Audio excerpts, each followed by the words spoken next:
kurikulum Merdeka ini bedanya dengan K13. Kalau di K13 kan memang mata pelajaran itu masih berupa tema. Kalau di kurikulum Merdeka ini mata pelajarannya berupa mata pelajaran yang terpisah, jadi seperti Pancasila, bahasa Indonesia, matematika, dan sebagainya.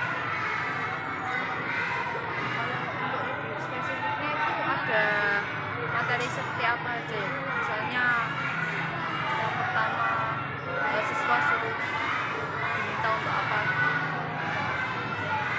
Maksudnya tujuan pembelajarannya? Kayak bab. Oh, kalau babnya macam-macam. Jadi kalau untuk materi lebih detailnya di bahasa Indonesia, misalnya di bahasa Indonesia itu ada yang materi tentang kalimat permintaan tolong, kemudian ada kalimat permintaan maaf, ada kalimat ajakan, terus juga ada tentang huruf kapital, terus di matematika tentang lambang bilangan, tentang nama bilangan, kemudian mengurutkan bilangan, seperti itu. Terus kalau ya macam-macam ada. Kalau misalkan SBDP, di SBDP ini macamnya banyak di Kurmer ini, jadi terpisah-pisah, ada di seni rupa, seni tari, seni musik. Nah itu untuk materi yang diajarkan tergantung sekolah masing-masing. Dan untuk di kita di Surya Buana ini kita mengambil seni rupa. Jadi Kurmer di kelas 1 maupun kelas 4 kita mengambil SBDP-nya seni rupa. Jadi tidak mencakup semuanya, tapi lebih khusus ke seni rupa.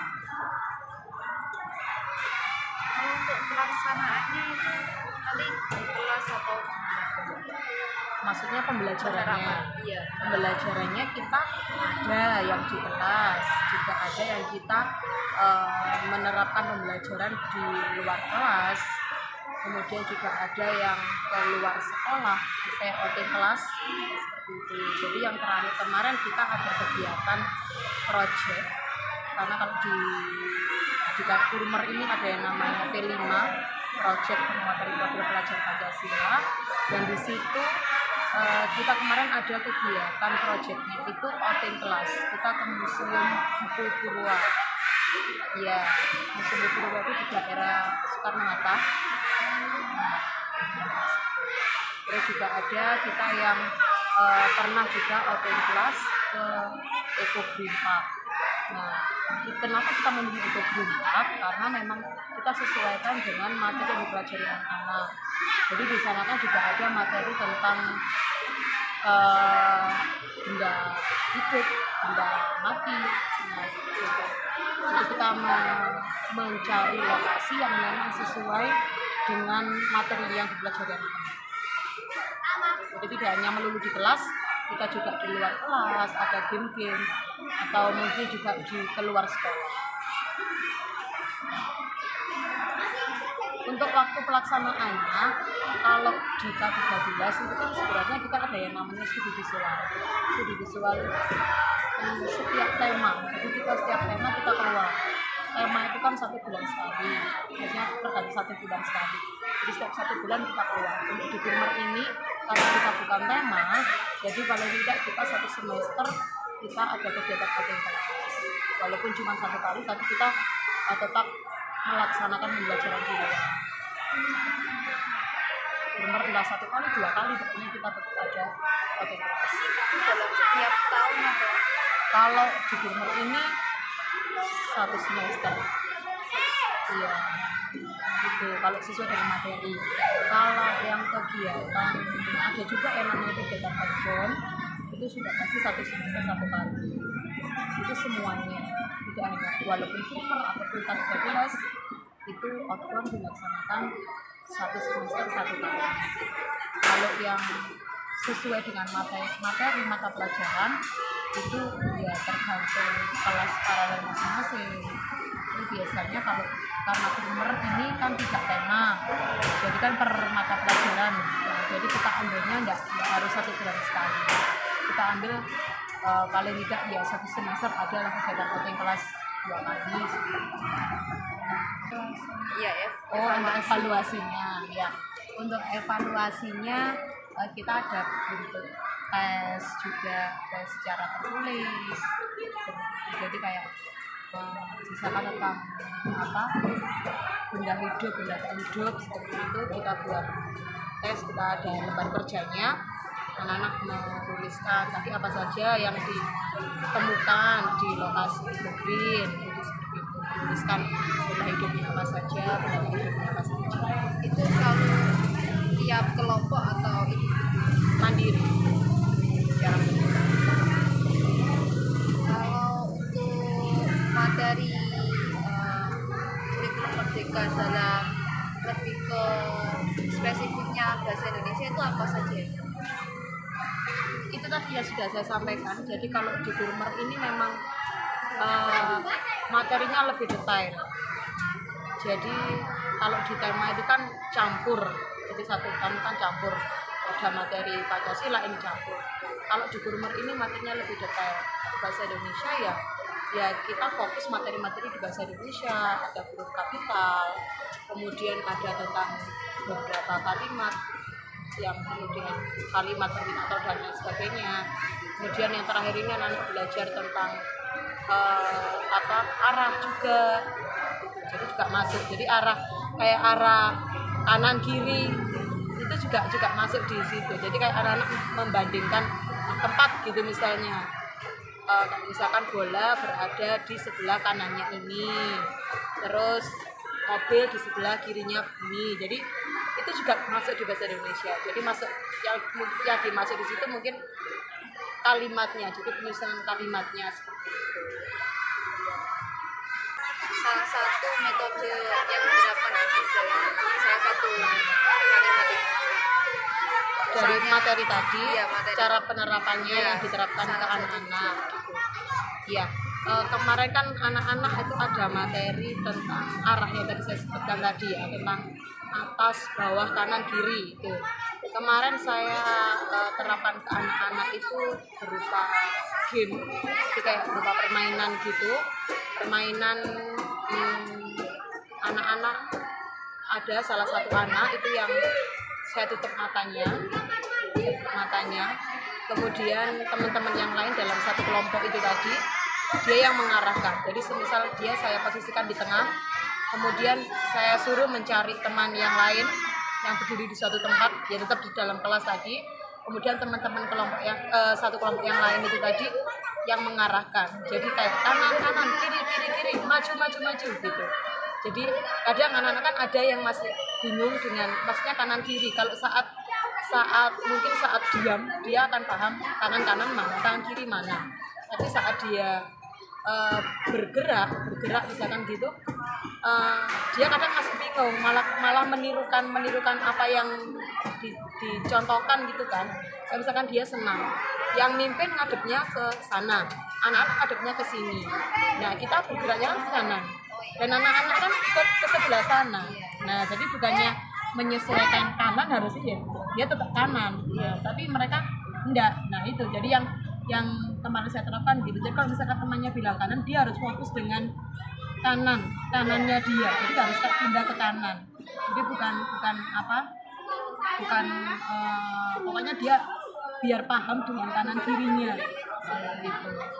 Ya kemarin saya tutup, dan secara bergantian makanya saya tutup, terus teman-temannya juga mengarahkan, karena ada juga temannya yang mengarahkan pun ada juga ada yang beda. Jadi dia bergerak, misalkan dia mencari benda di sebelah sana ya, terus karena pandangan dia yang dilihat dia sebelah sana itu kan berarti kiri. Nah sementara yang ditunjuk itu kan itu adalah kanan. Jadi kalau dia bilang kiri ya, akhirnya yang dipandu dia ke sana. Jadi melatih dua-duanya, yang dipimpin dan yang dipandu dan yang memandu. Kayak lebih ke permainan seperti itu. Untuk materi sastranya kayak pantun itu di kelas. Kalau kelas 1 masih belum. Kalau puisi gitu masih belum. Kalau yang ada tapi cuman ya pengenalan saja, maksudnya puisi gitu aja, tapi enggak yang detail gitu. Paling ya membaca, misalkan ya kadang gitu. Kadang masih lebih ke bacaan-bacaan, teks bacaan gitu. Karena juga anak kan masih membacanya, kadang juga ada yang masih belum baca. Jadi kadang huruf juga masih ada yang masih perlu berlatih membacanya. Jadi kalau puisi ya ada puisi tentang ibu gitu ada, tapi apa ya, paling kalau saya sendiri masih mengajarkan cara membacanya. Maksudnya puisi kan beda dengan membaca teks bacaan biasa gitu, kayak ada intonasinya, ada detail tentang puisi yang ada apa gitu. Jadi lebih ke cuma menjelaskan saja, tidak sampai diterapkan khusus. Kalau kayak puisi tadi ya paling puisi itu apa ya, kalau ke anak-anak itu tentang isinya tentang apa. Jadi misalkan ada puisi tentang asi ibu, misalkan tentang ibu gitu. Nah terus ada pertanyaannya, puisi itu menceritakan tentang apa, dan tentang kasih sayang seorang ibu gitu. Jadi enggak yang detail. Terus ya kalau misalkan bagaimana cara membacanya itu masih mengenal saja, jadi belum yang detail yang benar membaca seperti ini. Terus anak mempraktekkan, kadang soalnya kalau kelas 1 kan mereka bisa membaca lancar itu sudah sangat bagus. Karena kan juga ada yang masih mengeja, juga ada yang patennya enggak bisa, masih bingung gimana hutan gitu, gimana hutan kurang n-nya, pokoknya yang kadang gitu. Jadi kadang masih ada ya. Kalau untuk jam pelaksanaan pelajaran itu full dengan apa? Ada juga materi lain, mata pelajaran lain. Jadi mata pelajaran kita selain kayak yang tadi itu juga ada mata pelajaran agama, fikih, GHA, terus juga ada bahasa Inggris, bahasa Jawa, olahraga, bahasa Arab. Kalau untuk dalam satu hari bisa menghabiskan berapa CP berapa bab? Berapa bab ya? Kita sejak awal pembelajaran, sejak awal masuk itu kita sudah harus bisa mengetahui babnya dalam mata pelajaran itu. Jadi semisal Pancasila di sini kan 1 tahun itu anak-anak hanya 5 bab yang dipelajari, 5 bab. Jadi kita habiskan selama 1 tahun itu. Jadi untuk semester 2 ini mengambil sisanya, kemarin semester 1 ada 2 bab. Jadi kita bagi 2 selama 2 semester. Jadi 2 bab kita pelajari selama 1 semester. Di semester 2 ini untuk Pancasila. Yang lainnya macam-macam. Untuk bahasa Indonesia ada 8 bab. Kalau matematika ada 15 bab. Satu kali pertemuan itu nanti ada matematika bahasa Indonesia. Iya, kayak misalkan hari Rabu ini anak-anak ada mata pelajaran tadi bahasa Jawa, akidah akhlak, terus PJK, matematika, sama nanti ada bahasa Indonesia.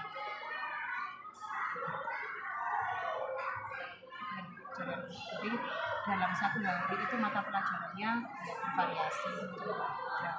Ya, dalam 1 hari itu ya ada mata pelajaran. Sampai iya. Terima kasih. Assalamualaikum warahmatullahi wabarakatuh. Waalaikumsalam warahmatullahi wabarakatuh. Oke, sebelum mulai pelajaran kita berdoa bersama-sama ya, anak-anak. Iya. Berdoa dimulai. Bismillahirrahmanirrahim. Rabbi zidni ilma warzuqni fahma.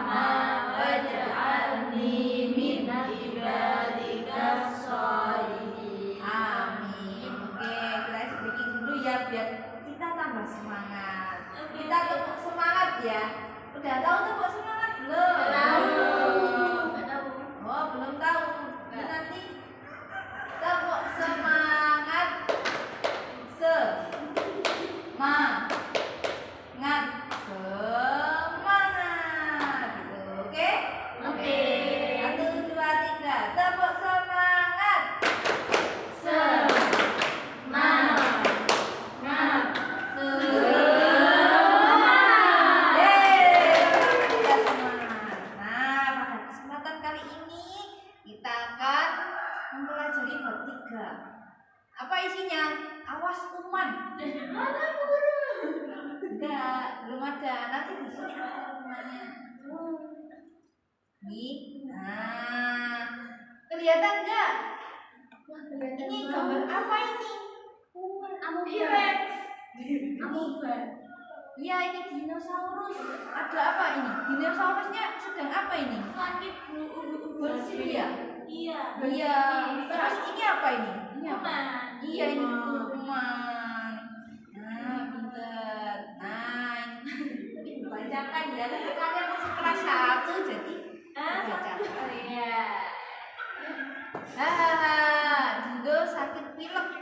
Di hidungnya ada banyak kuman. Hidung Dilo jadi gatal. Ini gatal baru ini loh, ini ada kumannya. Itu masih bingung. Ya, tapi ini ada kumannya. Kumannya. Ini loh. Hasyu. Oh lala. Kuman Dilo di mana-mana loh ini. Oh, kumannya keluar semua ini. Iya, kumannya kemana-mana ini. Nah, untung teman-teman Dilo tidak lupa. Mereka selalu mencuci buah sebelum memakannya loh ini. Teman-temannya mencuci buah. Mereka tak lupa pula untuk mencuci tangan. Nah, ini ibunya sedang pakai apa ini? Pakai apa? Masker. Coba sekarang, dadah kuman. Kumannya dibuang. Nah, ini loh, cuci tangan. Kumannya langsung, aduh. Iya, sudah nggak ada. Nah, sekarang dijawab ya. Jawab bersama-sama. Ya. Apa yang terjadi pada hidung Dilo saat ia pilek? Banyak Ada kumannya. Pinter, banyak kumannya. Oke, selanjutnya apa yang terjadi saat Dilo bersin? Kumannya Pinter banget anak-anak ibu. Nomor 3, apa yang teman Dilo lakukan terhadap apel yang akan dimakannya? Dicuci. Iya, dicuci. Pakai apa tadi? Pakai air. Air sungai. Iya. biar mantap. Enggak pantun ini. Udah pantunnya tadi. Mengapa ia melakukannya? Agar tidak ada Iya. kuman. Iya, biar apelnya Bersih. Tidak ada kumannya. Terus, apa yang Bu Guru pakaikan ke wajah Dilo? Masker. Ya, mengapa Dilo harus memakai saat pilek? Biar kumannya Iya, kumannya tidak tertular. Iya, biar kumannya tetap di situ ya. Iya. Biar sakit tidur aja Bu. Iya. Oke. Kita jawab lagi ya. Saat pilek aku merasa apa? Kalau saat pilek Hidungnya gatal. merasa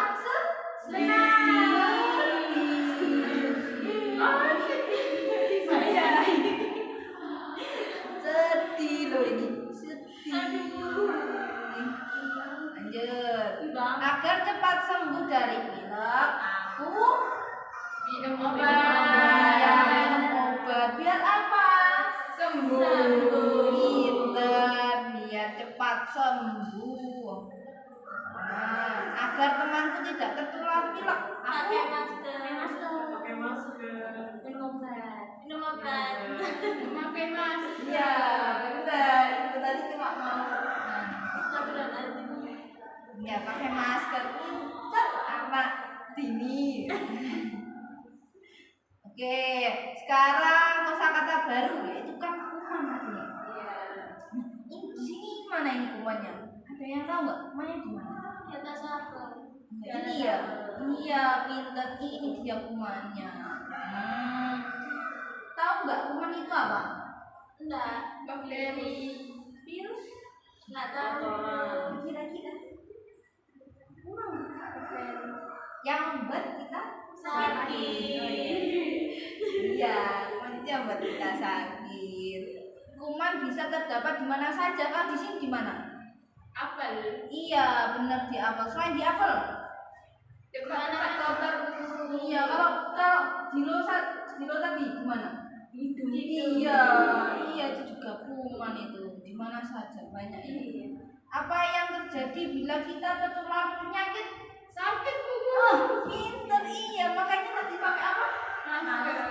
Iya, pinter. Bagaimana caranya agar kita terhindar dari kuman? Menjaga kebersihan. Iya, caranya itu. Iya, pinter. Nah, pinter sekali. Oke, kita sekarang membaca ya. Tadi kan kita sudah menyimak. Iya.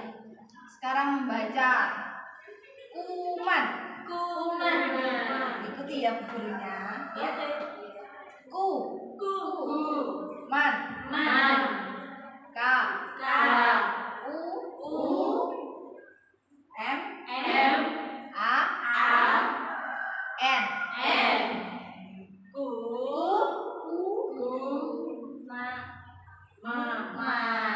Ya. Berarti? Iya, pintar. Nah, sekarang sebelum menulis dibaca lagi ya, satu kali lagi.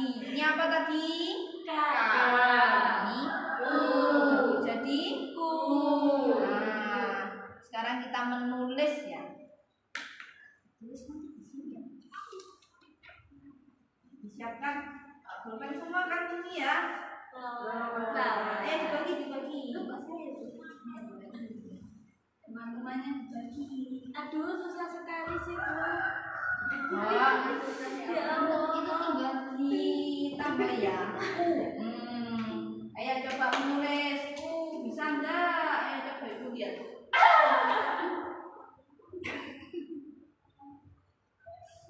Ditulis namanya apa enggak?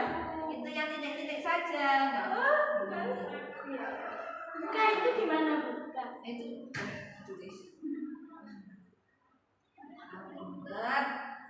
Pinter sekali anak. Sudah. Siapa sih gurunya? Bu Aziza. Pintar. Oke, sudah ibu lihat benar semua. Udah nggak usah dikeluarkan. Ya, nanti dimasukin buku ya. Iya. Buat Iya. iya. Kasih nama. Nggak usah. Masukin buku kan bukunya udah ada namanya. Iya. Iya. Tunggu mana? Saya pintar sekali. Nah, sekarang kita bernyanyi. Ayo. Kelihatan nggak di sini? Enggak. Ada ini. Enggak, iya. Terlalu kecil. Masa sih terlalu kecil ya? Ya udah, teruskan bacanya, kami jauh. Sudah ya. Gimana kalau di Oke, sini? oke. Enggak. Suaranya ibu keraskan. Oh,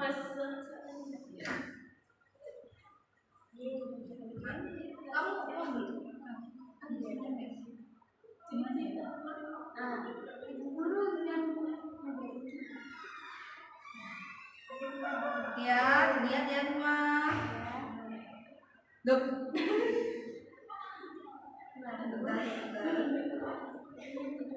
Gini.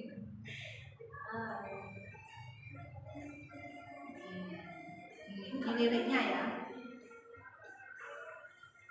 cuci tangan, gunakan sabun tangan, basahi telapak tangan, kemudian gulung tangan.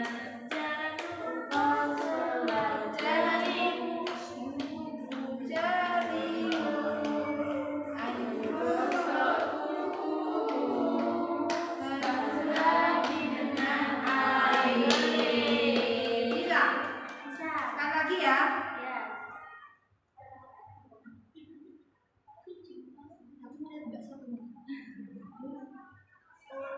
Sekali lagi ya, sambil dibaca ya. Ini kayaknya butuh speaker ya, nanti ibu berikan. Oke.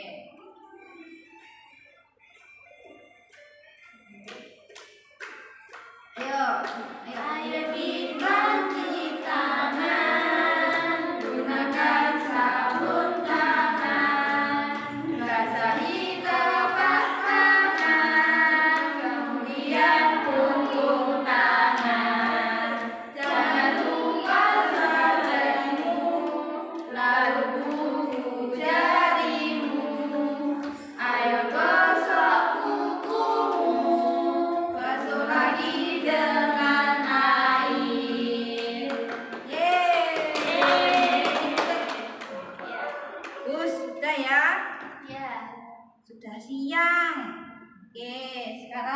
kita tutup dengan Bismillahirrahmanirrahim. Ya, dipimpin. Bismillahirrahmanirrahim. Subhanakallahumma wa bihamdika asyhadu an la ilaha illa anta astaghfiruka wa atubu ilaik. Sekali sekian, nanti di jalan hati-hati ya. Iya ibu guru. Iya Bu Guru. Titip salam buat orang tuanya ya. Buat ayah saya Bu Guru. Nah, udah punya istri ya. Oke, terima kasih. Assalamualaikum warahmatullahi wabarakatuh.